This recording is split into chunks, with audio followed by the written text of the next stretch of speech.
Neuroscience seems to be converging on brains without bodies from two very different sources, one of which is growing them from human stem cells into a mini brain and keeping that on life support, and the other one is extracting an adult human brain from someone who has passed and keeping that on life support.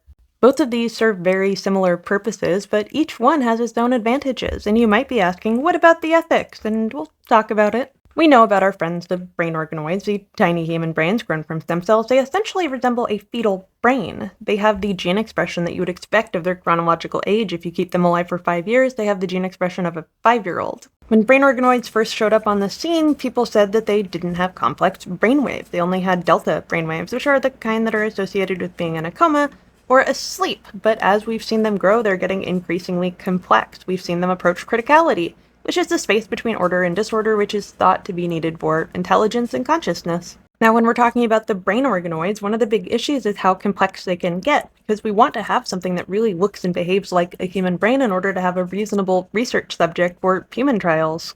The Brain X system, which works for adult human brains that were once in an adult human, operates as a life support system, essentially a synthetic body. For brain organoids, they're doing largely the same thing, except they have to grow those support structures, because as it turns out, your stem cells will become whatever you want them to be, but when they're not in the context of an entire body, they're not going to grow the correct structures. So if you just attach vascular organoids, or even a brain organoid that has vascular components, and just stick it with one that doesn't have it, they will connect, and they will support each other. Turns out there are lots of functional ways to do this, and I think the reason we have not hit human trials yet is because our brain is such an intimate part of our body, and messing it up really means messing up an awful lot, but we also haven't found the most effective way to make and use them. The concept of their suffering has been considered, and they do provide enormous scientific merit. They allow a test subject that is not an adult human being. As for whether or not they are capable of suffering, we don't know. They are a human brain in miniature. They are millimeters across. We should approach them with caution. As we make them more and more complex, and more complex brain activities emerges, yeah, I think there will be a line, but since this is entirely new technology, we haven't found the line yet. Interestingly, one of the things that has been solved is the vascularization, because early brain organoids would always suffer from hypoxia, and that would limit their lifespans. Another issue is that they haven't been kept in the correct media. I mean, we are essentially floating around in cerebral spinal fluid. But they need to have a media that supports neural firing, so neurons don't just give up. Our brain is a dynamic system, and if it doesn't have things to learn or things to do, yeah, it does kind of just give up. We know I like to talk about science scandals here too, and one scandal can set the field back by decades, so it is really important that we get this right before we start working with actual humans, and it does take a serious amount of time, especially for a system that has so much promise. Yeah, you want to make sure you've examined every possible method.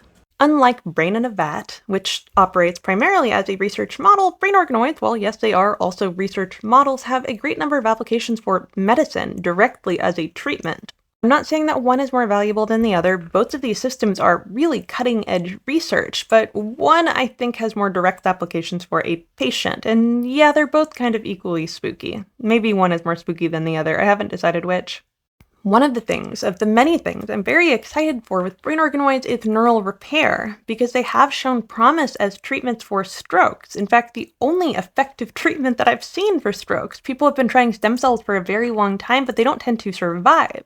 If you give them a foothold, if you let them already start to become neural tissue, they do a lot better, and vascularizing them is going to make them more effective, because that has been one of the great concerns. If you pop them in somebody's head and they don't survive, it could cause additional damage. A lot of research has been done introducing these to stroke-induced mice, and I've even seen some research for Parkinson's-induced mice. Healthy brain organoids, usually made from humans, which I know is a little bit spooky, but if you are working with organoids in a medical system that eventually is going to become a human treatment, you want to work with human things because it is more applicable. I look through the medical trial database just to see if anyone has taken brain organoids yet. I've seen other things with gut organoids, and those are really promising, but I keep an eye on it. I don't know if you're seeing what I'm seeing, but these immunostains are absolutely gorgeous. Yes, they added fluorescence. Oftentimes they use something called optogenetics, so cells can fluoresce, so they're easier to look at under a microscope, and we can see what's actually happening. This is a promising treatment for conditions that we have never had any treatment for in all of human history. I am really excited for that. despite the fact that yes, there are some ethical concerns about creating undue suffering.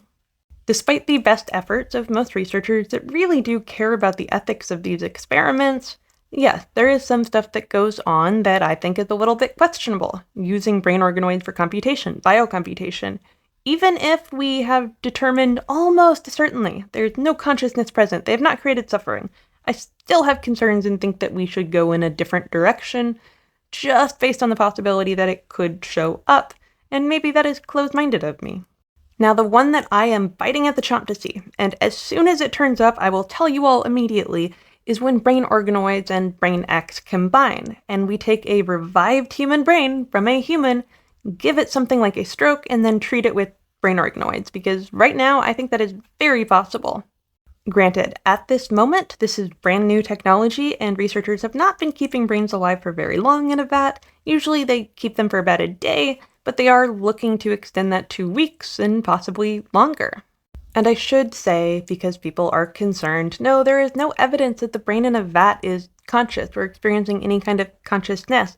Yes, consciousness is poorly defined, but we have a pretty good idea of what somebody looks like when they're in a coma.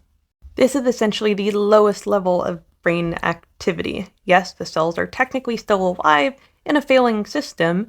They also have them under heavy sedation just in case, just on the weird possibility that there is any consciousness present, they make sure that they would not suffer. And that does not bring as much comfort as maybe it should, but if it gets unethical, I will let you know, because I love to talk about that kind of stuff. I hope you've enjoyed this. Follow for more.